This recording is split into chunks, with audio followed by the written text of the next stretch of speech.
நமஸ்காரம். நான் ரமேஷ் சிஆர்ஜி ஷகுர்பூர் பிளாக்ல இருந்து. இன்னைக்கு நான் ஒரு வீடியோ பதிவு பண்ணி இருக்கிறேன்.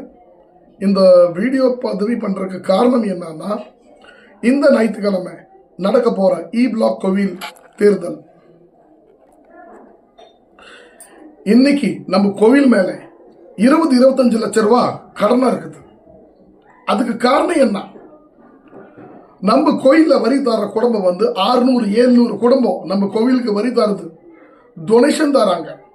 நம்ம பக்கத்துல கோயில் இருக்குதுப்பா, நம்ம பக்கத்துல பிளாக்ல எல்லாம் கோயில் இருக்குது, அவங்களுக்கு வரி தர குடும்பம் வெறும் 120, 130, 140, 150 குடும்பம் தான் அந்த கோயிலுக்கெல்லாம் வரி கொடுக்கறாங்க. ஆனா அவங்க கும்பாபிஷேகம் இவ்வளவு பிரம்மாண்டமா பண்றாங்க, பொங்கல் நம்மளோட பெரிய பிரம்மாண்டமா பண்றாங்க. அதுக்கப்புறமும் அவங்க 15 லட்சம் 20 லட்சம் அவங்க கோயில் மேல அக்கௌண்ட்ல சேவிங் பண்ணி வச்சிருக்கிறாங்க. கோவில் பேர்ல வீடு வாங்கி வச்சிருக்கிறாங்க. அந்த வாடகையெல்லாம் வச்சு கோயில் நிர்வாகம் கோயிலை நம்ம நல்லா நடத்திக்கிட்டு இருக்குது. பக்தர்களுக்கு எந்த குறைகள் இல்லாத, கோயில்ல எந்த குறைகள் இல்லாத அவங்க எல்லாம் நடத்திக்கிட்டு இருக்கிறாங்க. ஆனா இன்னைக்கு நம்ம கோவில் பிளாக் மாரியம்மன் கோயில் டொனேஷன் கொடுக்கறவங்க, வரி கொடுக்கறீங்க, 600-700 குடும்பம் இருக்குது. எல்லாமே இருக்குது, எல்லாத்துக்குமே இருக்குது. நானே தப்பு செஞ்சிருந்தா எனக்கே இருக்குது.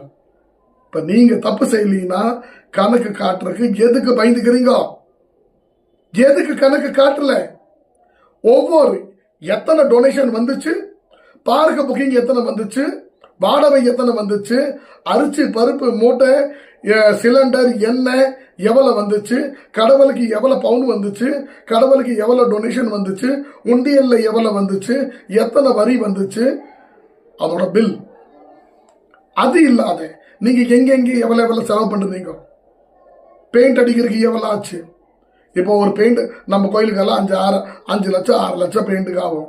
நீங்க 20 லட்சம் 30 லட்சம் 10 லட்சம் 15 லட்சம் போட்டிருந்தா அதெல்லாம் நியாயமா இருக்காது. அதனால தான் கையெழுத்து கும்பிட்டு புள்ளி விவரத்தோட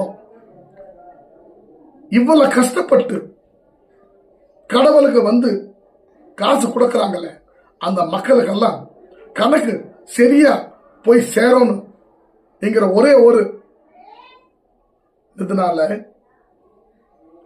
புள்ளி விவரத்தோட கணக்கு கேட்டோம். நீங்க தாரல.